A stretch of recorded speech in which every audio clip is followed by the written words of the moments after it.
Women's 400 meters at the Tokyo World Championships. Now, this has been an interesting story over a couple years because now, so Sydney McLaughlin-Levrone, the GOAT of the 400-meter hurdles, she decided that she is only focusing in on the 400 this year. And for some context, 2023, she did the same. She wanted to do the 400 at Worlds in Budapest, but she got injured. So she wasn't able to compete at the World Championships there. Now, getting a little unfinished business. We know she's a GOAT of the 400 hurdles, but in this 400, in my opinion, she has, and I think most people's opinions, she has the toughest competition that she's ever faced since when she was a kid, maybe not even then. Marileidy Paulino, reigning Olympic champion, who's run, let's be clear, 48.17 seconds to win that gold. Salwa Naser, Olympic silver medalist and former world champion, who's run 48.14 back in the past. And this year, she's run 48 seconds a bunch of times. Sydney, she has a best of 48.74 from a few years back. This year, she's run 48.90. The question is, can Sydney take either of Paulino or Naser down to win the 400-meter gold medal? Is it possible? Do we see it? She's going to take both of them down, Anderson. Both of them. He said it with a straight face. Listen, if you really think about it, what strength do they have to her? If you think about attributes, are they stronger than her? I maybe not strong, maybe not pure stronger because she's a hurdler. Okay, That's the only edge they're going to have because her flat speed is way better than both of them. It's not even close. So I think it's just a matter of her getting a bunch of 400s in, which she's done. She did a few at Grand Slam when she raced Paulino when she ran her first 400 in who knows how many years in Paris. And what happened? She lost, but that was her first one. She was winning to about 340, 350. Yeah. Right? Which I think when you do more 400s, that line gets closer. So I think she's done enough. I think just off attributes alone, if you just think about it, it's like, well, how is she going to lose? What they're going to all this prep and training, Sydney McLaughlin-Levrone is not going to be ready. I think she'll be ready to compete. And I actually believe all three of them are capable of actually running 47, like 47.9. I don't know if that'll happen at Worlds, but that's a whole different discussion. But let's be clear. Yeah. I'm not going down that path. I'm not I joining you there. I was laughing in my head. All right. But let's be clear. Sawi Nasser, just at this most recent race, I think in Zurich or something like that, she just ran 48.70 seconds. She ran the American record that Sydney has been chasing for the past 3 years. Sydney has been very vocal about wanting to get the American record, wanting to run fast. And I believe she'll get it at some point. But this year, she's only run 48.9. She hasn't competed since USA's. While she's, out training, and I'm sure she's going to be competitive. I'm sure she's going to be, in the mix. But like Paulino and Naser are dropping 48 seconds throughout the season, like nothing. like I'm just not. And Paulino and Naser have run 48.1 seconds. We've seen them do it. Head to heads competition. Like I have a question. In the races when they ran that fast, were they competitive races? Was there somebody else fast in those races? Both of them. In last year at the Olympic Games, Naser ran 48.5 while Paulino ran 48.1. In 2019, when Naser ran 48.1, Shawnee Maluibo ran 48.3. Yeah. They were competitive races. Yeah. So now hey, I ain't going to take much time. I'll let Anthony handle it. I'll just say the way I see it is Sydney McLaughlin-Levrone has not run a competitive 400 since probably that 2023 race where she lost in her first real 400 in years. And she still held her own and went incredibly fast. She hasn't, when I say hasn't run a competitive race, because of her race model, the way that she runs fours, which is relatively similar to how she runs 400 hurdle races, when she's coming off that final turn, and you ran the 400 in college, she's coming off the final turn and she's not seeing them. Right. They're not there. She doesn't feel them. She's just running. And this year, every 400 she has run, I checked it. She's every time because she won all of them. When she ran them, the closest anybody ever got to her was like about a half of a second. So, I mean, she's coming off Yeah. the turn. You're not here, and I'm a half a second ahead of you at the bare minimum. So the thing is, she's just been running time trials. She has not run races. That's all. Unless she's going to go race against Paulino and Naser themselves, there is no woman in the world who can step in a race with her and make it a race because the American women we have who are fast stepped in races with her and couldn't do it. You That's see what the I'm saying? So problem to like they me. couldn't make it but the thing is like I made the argument that she can better prepare for Worlds by just grabbing some like D2 400-meter runners on the guys' side and having them run 400s with her who run 48s and 47s. That's a more competitive race for her in training to do a simulated race, send a gun, like throw some people in some lanes. That's the only way she can prepare to like run fast because running actual races, they can't give her a person who can run an actual race and make it more than okay, yes, they're the gun and there may be a camera, but like it's not I'm not really racing. I'm running I time think trials. Okay, I think watch. okay. What? Well, if you I don't know, I'm gonna take it somewhere else. So go say what you're gonna say. I was just gonna say that I think is the problem where she just hasn't raced Paulino or Nasser to get enough experience to know what they're gonna do. Sawi Nasser runs some of the most erratic 400-meter races like out of any athlete in history. She will go out like a rocket, and she might be 50 meters ahead. Now, Paulino has been able to run against that and has somewhat been able to run her down and match that or figure out what she needs to do. But then there's times that Nasser is just so far out, which happened to Shauna Miller Rebo in 2019. That's like, oh, like I can't even catch her. Same thing with Paulino, where it's like you may feel like you're comfortably ahead of Paulino, but then she's gonna come catch you. I think the downfall for me with Sydney is that she hasn't gotten in enough races with these two women specifically to show that, okay, I'm ready to actually compete with them. And because she hasn't run since USA's, it's essentially banking off, all right, sure, I've been training, I've been practicing. Sure, she's insanely talented, but she's just going to have to be ready and show up at the World Championship final and just see what happens with against these two women specifically. I think she just needed a few more races before I could say a few more races against them too specifically before I could say, all right, I'm confident she can actually get the gold medal. It could happen, but I don't know. Okay, I think that we've always seen Sydney pre-championships come into a championships as a totally different person. She'll be impressive, but then still come into a championships being a totally different being and still finding tenths, sometimes seconds, right? Yeah. Now she's not going to find seconds per se in 400, but Yeah. coming into the championships, she's going to be a totally different person. She's not going to run.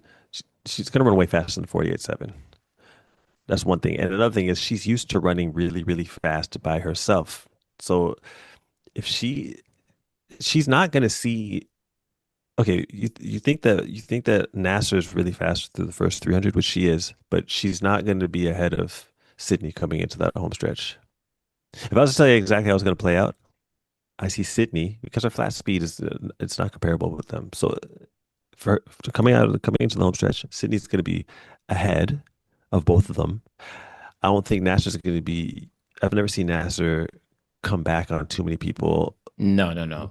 from. She usually has to get out, so that's going to change her final 100 meters straight away, having Sydney out in front of her, and I can see Paulinho closing on Nasser, probably passing her, but not being able to get to Sid.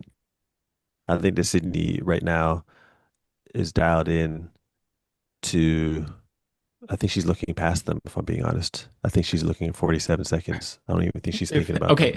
them. yeah, Okay. I mean, And that's not a disrespect. I'm just saying, I think that when Sydney she wins, she's a winner.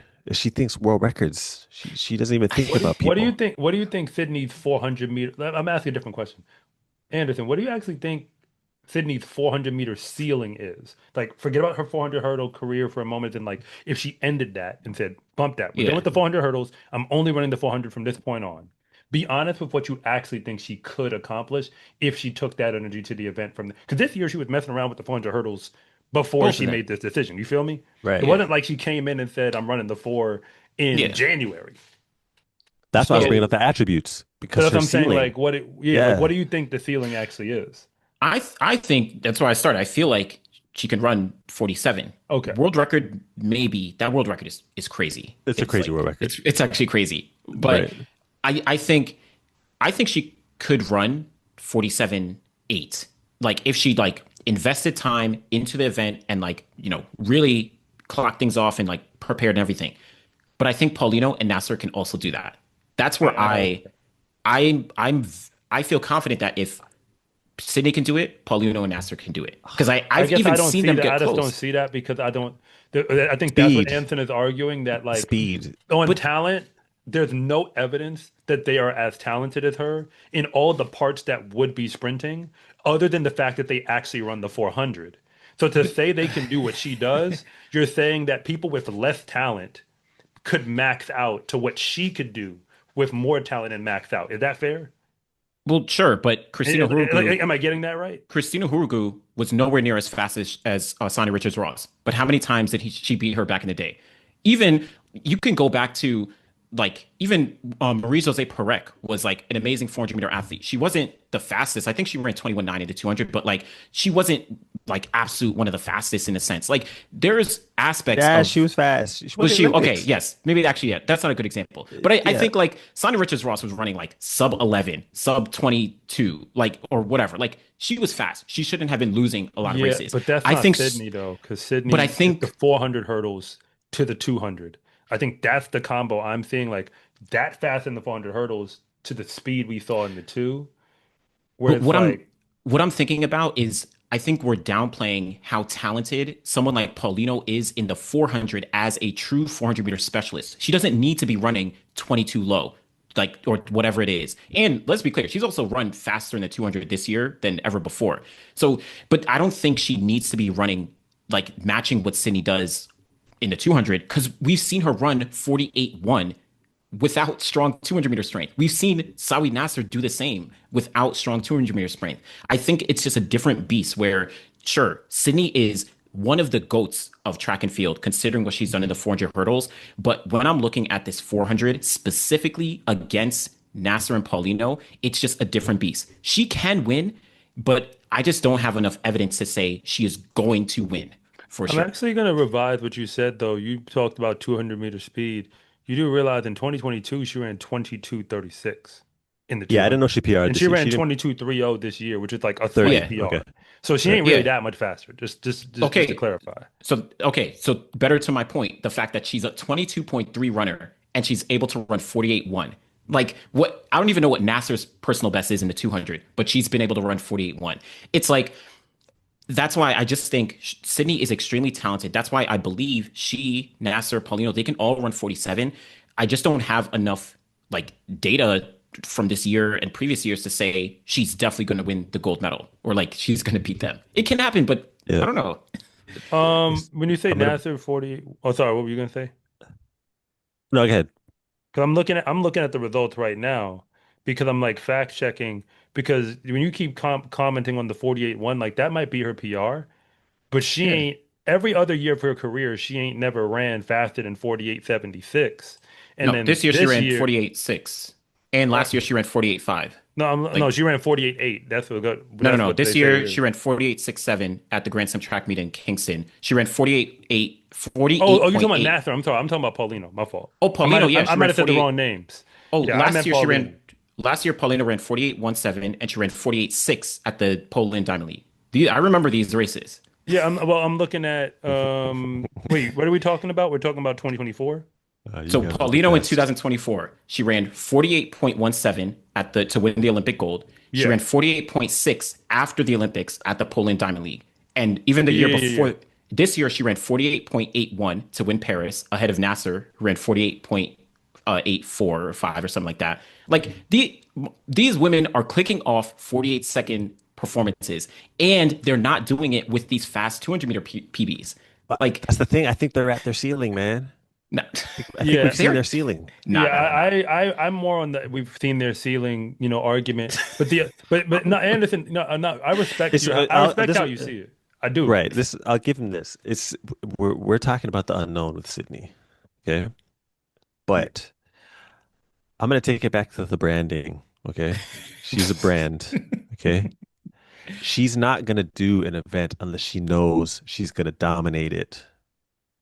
Mm, She, nor her people, nor her coach, unless she's gonna dominate it, they're not even gonna put her in that position. And the fact that she even decided to do the 400 is what made me realize, okay, she sees something. They see something. Yeah. Sydney McLaughlin-Levrone doing the 400 is like Tony Hawk going out there to do the first 900. Meaning, like, y'all could do your best trick competition all you want, but I got a trick that y'all can't hit that's better than the trick y'all got. He struggled to hit that time. He struggled to hit that trick for a while because nobody believed that anyone could do it. And then he landed it. Meaning, when she's running these time trials and you see her face being kind of like, oh man, I kind of wish that was a little faster and so on. Like, she's not racing these ladies. She's just racing herself. So that I think that's why, and again, like I hear your argument. I mean, Paulino is no disrespect to Naser. Paulino, I think, is like the real contender to me in terms of like if you're asking me of those two who I think is the best, I'm choosing yeah, Paulino yeah. at this time. Same. And she has that 48.1 and that 48.6. You're right. She did run both of those times, but the rest of her report isn't that. I mean, we can focus on things. We can cherry pick the numbers how we want to.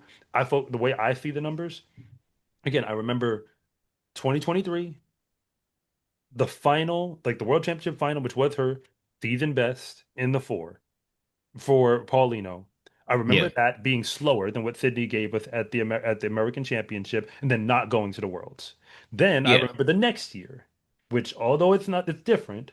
I remember because Sydney did the 400 hurdles at the games and all that. I remember the Diamond League final where Sydney runs in a special section because of how they set that whole thing up. And I watched the times and I watched Sydney beat her on the clock. Because as far as I'm concerned, they were both throwing times on the board. That was the Diamond League final to me. Y'all could give a trophy to Paulino all you want. The Diamond League final to me was Sydney in her time trial versus Paulino in her time trial, and Sydney 100%. won it. And Sydney yeah. 100%. and Sydney was running with, no disrespect, not the same level of field. 100%. So as a result, now we're coming to this year. Sydney is undefeated in the four. That's a fact, not an opinion. She hasn't raced those ladies. That's a fact as well. So I get that's the other side of the argument. But it's just like, it's nowhere near random to choose Sydney just on actual races that have been run. Do you get what I'm saying? Like, it's not random. Like, there's real competitive moments where you could say, Sydney could have got you already. You see what I'm saying? Like, if they just dropped Sydney Maybe. in that Diamond League final race, I don't and think Sydney Sydney. beat her, would I don't that think. not mean anything to you if they I just won don't. at the same time? I think the difference is I don't think Sydney would have won in 2023 or that Diamond League final. I think Paulino shows up to meet her competition. That's what I Okay. think. So you think she would have? You think Paulino would have just ran even faster? Yeah, Okay. But I that's what think, I. but the thing is, because I think Sydney was going to go faster. I don't think she was going to run the American. Am I right, Anthony? Like, I don't think she was going to run I think you're what she right. ran at I think USA's. Just run the same race again. I thought she was Well, going to run yeah. better. I I mean, think it I would have think you're been right, but we're all competitive. just deliberating here. We're all seeing the perspectives that we have. But this is what I know. I'm using the word no, even though it's another deliberation. Sydney's going to silence a lot of you people that have been tormenting me with my take as far as her becoming the world champion in the 400, and I can't wait. And now you're part of the list, Anderson. You're part of the list, the long list of the people that Sydney's going to silence. Silence. Do your thing, girl. Listen, all I say is I actually want athletes to prove me wrong. If I don't pick them for like a gold or silver or whatever, I actually want them to prove me wrong. But I'm just going based off what I know and what I see and the data and everything. And Sydney is by far one of the greatest human beings like in this sport, in my opinion. But like just based on I just can't. I can't. Just based on what I know. I don't know. Okay, well, She's a winner, man. If she's in something, it's because she knows she's going to win. If she decided to do long jump, I'd be like, I will say what are to they that seeing? she did long jump in high school, she did. She did. and like I she will was say good. to that take real quick on just like the fact that all right, she's coming in, she has a brand and all that. I think she I actually this is pure speculation. I don't think she wanted to do the 400-meter hurdles last year at the Olympic Games, but I think she knew and realized, and her team realized, you need to win an Olympic gold medal, another Olympic gold medal, to make sure that your brand is set forever. So that's why I think she did the 400 hurdles. Because like we were saying before, and it's not to diminish her in any way, but like I think that was an aspect. Let's be clear. The public does not watch the World Championships. They don't even know that she missed in 2023. They don't even know that she Right. got a silver medal in 2019. They don't know any of that. They just know that she's a two-time Olympic champion. She's a multiple-time world, record holder. Like Right. that's what they know. This year, she can finish last place. The world will not know. Though they'll know, man. It's But Sydney, the track man. world will know. They'll know. Track But world, yeah. all of her fandom, like the American sports world, will not know, nor will they care. They think Though that this they'll world know. championships are the practice. No, fresh off the Olympics last year, they'll know. They'll know if Sydney gets destroyed in that 400. They'll know. They won't They're care gonna know. though. They won't care.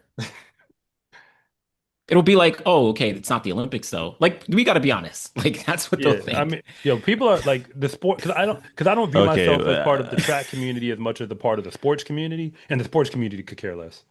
okay, yeah, yeah.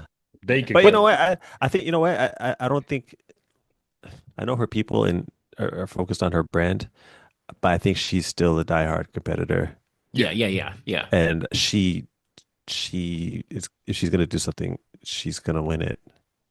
She wants to win for sure. Yeah, And it's so yeah, so this is a big deal for her. I think this yeah. is a big deal for her. And that's why she's gonna silence all of you, Anderson. Let me be very clear. I am rooting for Sydney. I'm just going based off of the way I No, look don't at do data that. and all that stuff. So Don't do that. Don't you're not on this side. You're not on this side. Don't try and do that stuff now.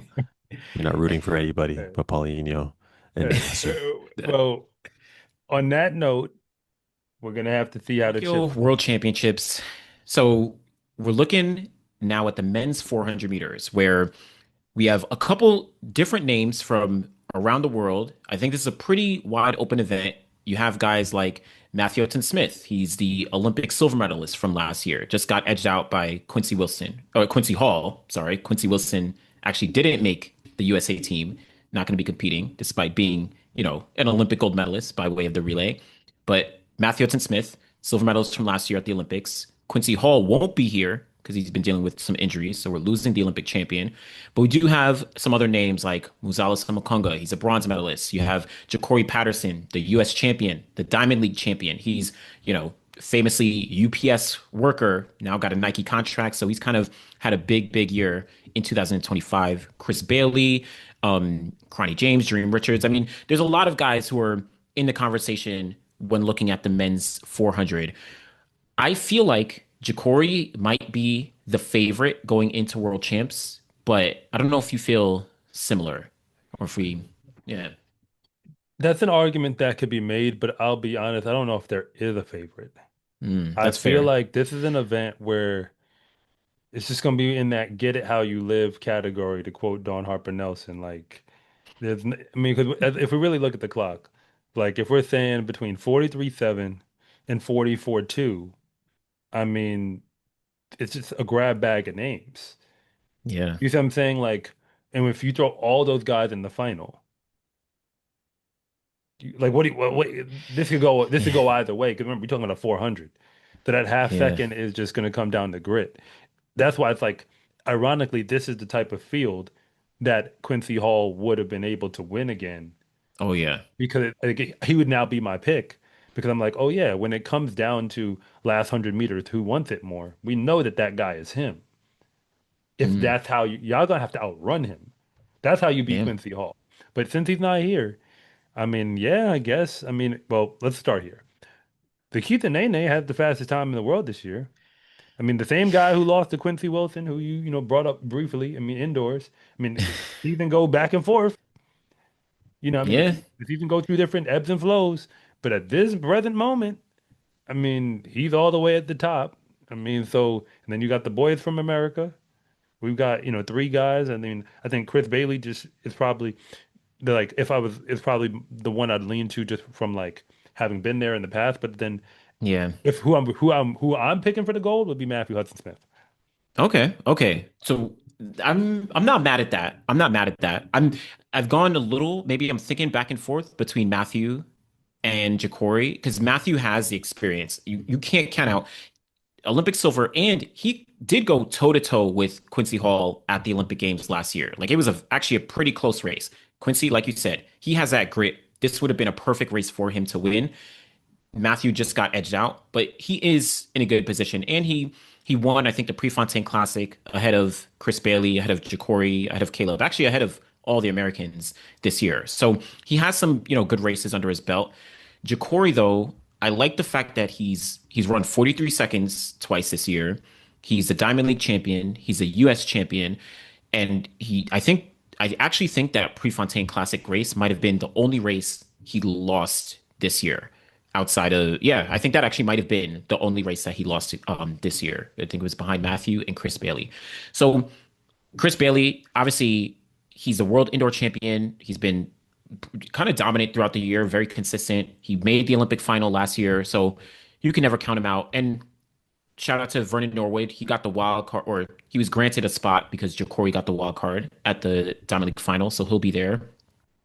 Caleb McRae, he's run sub 44 seconds this year. He has a 43.9 on the board, but it's like I'm I don't know if he's consistent enough for me to say, all right, he's gonna be in the mix. That's a question. So I'm not mad. I will say I'll probably pick Ja'Cory just slightly over Matthew Hudson Smith, but I think it'll be a close race.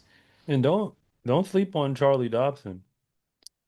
That's Diamond League true. final champion last year. That's true. That's true. So it's Yeah, like yeah, I'm telling you, it's a grab bag at this point. It's yeah. just a bunch of guys who are gonna all come with that 44-0 type energy, and he's just gonna throw it at the wall and just kind of see like this is gonna come down to who wants it more. So if the question is who wants it more, then I mean, can we even nail that part down? Because the thing is because there's no standout. And like, okay, if you want to go off of past performances, that's where you want to bring Karani James back and say, okay, well True. maybe he can find something. I think at this point in his career, he's not running quite as fast Yeah, no, no, as he no. was at one point, but on experience, he can find his way into the final. Absolutely. Even someone like, I mean, like I mentioned at the top, Musala Samakonga, he's an Olympic bronze medalist. Like you can't count him out. Even Dream Richards, he was fourth place at the Olympics last year. He didn't run 43 this year, but he ran it last year. It's like it is very much up in the air in terms of who can really take it. And there's good arguments for Ja'Cory. Sure, he has a contract now, but like he doesn't want to end off the season after having such a good year without the gold medal. Or Matthew, he's been getting silver medals actually the past couple years, 2023 and 2024, and he got bronze in 22. So he wants to get the gold medal. So I don't know. Between those two, Chris Bailey as well. I don't know. It is a mixed bag. It is a mixed bag. Mm. Yeah, I hear you. I mean, I'm with you on all of it. It's just this one is going to be a little too hard to choose, just to be It real. is. It's too many names that are all too close together. And if you're looking about like, past success as your differentiator, it feels like I'll say this much, it feels like we're going to have a brand new world champion. Mm. I mean, like we're I going mean, like the podium is going to look like names that you didn't see last year. I like yes. Half you Hudson Fifth, I brought him back, but like he wasn't in the gold spot. Like yeah, it's just not going to be a run it back type situation, and it's not just taking Quincy Hall out of it. 2023, even you go back there to like it's just the yeah. 400 right now is kind of like we're missing your like those guys where the Michael Norman, Fred Curley, Stephen Gardner like this isn't that. Mm, You see what mm, I'm saying? I feel like they yeah. haven't been replaced in terms of like that level of talent at the top. And as a result, because they haven't been replaced, it's why somebody about to get a gold. But can't nobody tell you Oh, I will say I think Matthew probably is the guy on paper. He actually is kind of at that level. Like he's run 43.4 Like he's one of the fastest all time when talking about the 400. It's just that he hasn't won a gold medal for people to say, all right, he is that guy. I agree. I think this could be his time. I just like Jokori's momentum going into Worlds.